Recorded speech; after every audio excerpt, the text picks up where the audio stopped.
Classification. போ Lex அப்படிங்கிறது வெளிநோக்கி வளைஞ்சிருக்கிற கால்கள்.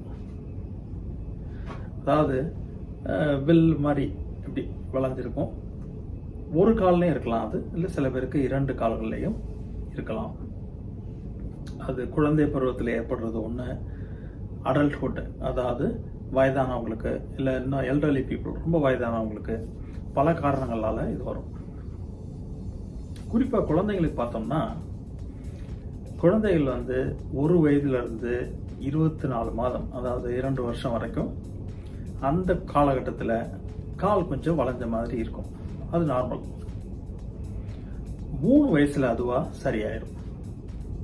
3 வயசுக்கு மேல அது சரியாகலைனாலோ இல்லை 3 வயசுக்கு மேல அது மோசமாகிக்கிட்டே போச்சுன்னா பெற்றோர்கள் குழந்தைகளை டாக்டர்கிட்ட காமிச்சு அதுக்கு என்ன காரணம் அப்படின்றத கண்டுபிடிக்கணும்.